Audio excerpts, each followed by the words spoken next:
Welcome to the Schaming Experiment. This is where I learn one idea at a time in real time. Today's topic, AI, and the system that's helping me learn it, Chat GPT 5. This episode includes insights generated in collaboration with Chat GPT 5, an AI model developed by OpenAI. I think a good place to start would be, what is AI?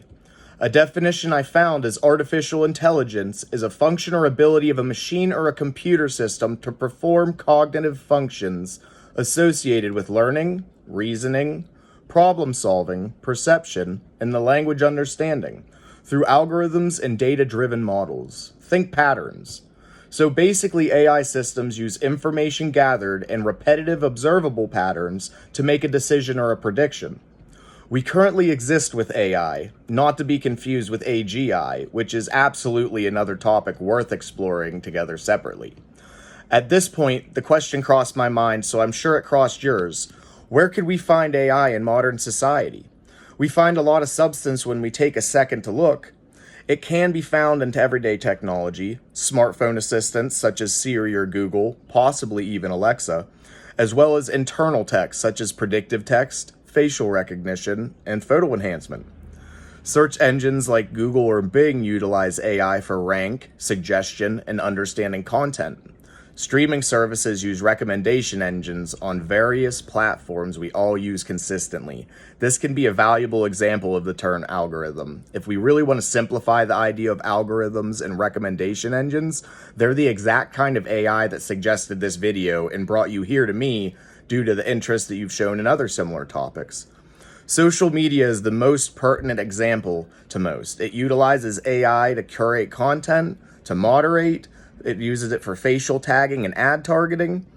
It's super important for businesses and industries. An example in this context would look like a customer services virtual assistant. In the finances, it would look like credit scoring, algorithm trading, and fraud detection. Retail and marketing tools look similar to inventory control, personalized shopping and automated checkout systems, as well as data analytics, primarily for the purpose of ad curation. With all the more personal places looked at, some other places that we could find it are in science, engineering, transportation, education, government, security, as well as in the art and creativity departments. In short, it's literally everywhere, guys. Some of these we did avoid inspecting too closely just to maintain the average guy's perspective. So that first bit was a lot to chew on. But let's go ahead and let's add some variety to our investigation and research. Another good question that I had is what kind of specific AI is out there? Keeping our attention on a smaller pool, let's look at Chat GPT and the others. Chat GPT is by OpenAI. It's an advanced conversation AI. It generates and understands natural language, making it the perfect lab partner for my experiment, making researching, studying, and learning feel more like an ongoing conversation with a friend or a colleague than a lecture from a textbook or a deep search engine investigation. For me, it brought learning to my living room instead of a classroom where I seem to be less than successful. Claude by Anthropic is next. If you're as big a Star Talk fan as I am, you've probably heard of this one during their advertisements. The more recent episodes, Claude is another conversational model. It's more safety focused, bringing a sense of reasoning to conversation and summarization. We have Gemini by Google DeepMind, a multimodal system actively used in generating text and imaging when it comes to reasoning tools. Perplexity AI is a search engine assistant hybrid. It combines AI generation with live web data.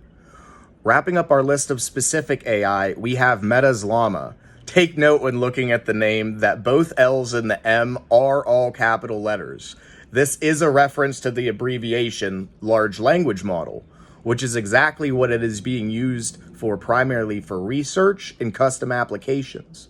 What I noticed as I researched and skimmed along the surface of what's turning out to be a really deep topic is that all of these share a collective identical purpose: tutoring, customer service, research assistant, which is the way I'm using it essentially, as well as writing and translation. As a pair of fresh eyes in the community of science and discovery, I see potential. Pun intended.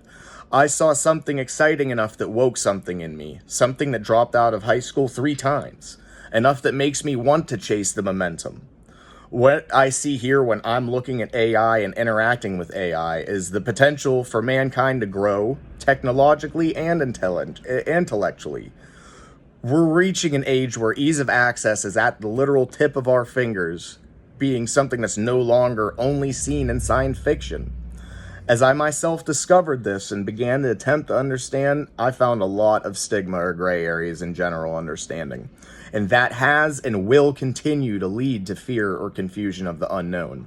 The biggest term I encountered was deepfake, where essentially an AI is trained intensely to create or generate something that's so lifelike, so real, that the general public is bamboozled into believing false facts, false ideas, and feeding people false news or false evidence in a way that ceases our ability to question it and halts our ability to use critical thinking.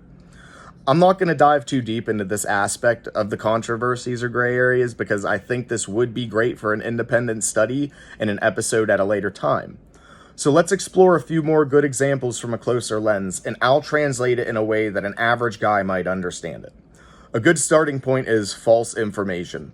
The controversy around this idea is that people worry using AI means trusting something that looks or sounds smart, but makes blatant factual errors. This matters a lot because it undermines credibility and creates the fear that if I use AI, I'm going to get misled instead of helped. My afterthoughts, though, is that the cases that I've encountered in my research were lacking in evidence and were dismissed, stating evidence of conscious deception just couldn't be reasonably applied. What this means to me is that the program is not capable of deception. It's a program capable of mistakes. It's like this. We all have that friend that intentionally left out details that would change your entire perspective on a situation, at least the way you perceive their side. AI is not capable of those kinds of intentions, not in its current form, and it won't be if we utilize it correctly, teaching it correctly. If you think on it from this perspective, it's essentially in its infancy, its child stages. Mistakes can happen, but it's not intentional. If we approach this from a more grounded than fear-based or confusion-based idea, we realize that we're still in control to fact-check ourselves, the program, especially the collaborated outcome. Critical thinking is key when interacting with conversation model. The importance of questioning everything. This will help society shake off the distrust of the unknown or the unwillingness to at least prove it to themselves. Another really strong example of gray areas that I discovered and spent some time exploring is misuse and social risk. Unlike the other example, I found that there were documented instances of misuse. In these cases, AI was being used by a malicious actor. An example well used in the misuse is generating persuasive social media content or assisting in attempts at phishing and propaganda. Now, I could see where this might disconnect us for just a second. I mentioned deepfakes earlier, and although this falls exactly into that general idea, we're looking at this from the perspective of someone trying to scam you, not trying to change the outcome of a war or a conflict or a political vote. This led me to the main fear in this regards, that AI could or would be weaponized, or that AI would destroy trust and information. This can absolutely carry heavy long-term impact, discouraging most of the average guy from ever interacting with an AI out of fear of complicity in something harmful. My take? The misuse doesn't prove or mean AI is evil. In fact, it could be said that it proves the opposite. Just like any power tool invented with purpose holds as much potential for evil if used intentionally wrong, the same way scammers use telephones, email, text, and even spam letters, a blatant intentional wrong use of tools that we already have. Again, if we could just remain grounded, fact check, and approach this from a legal, productive, curiosity-driven angle, things will prove to be just fine.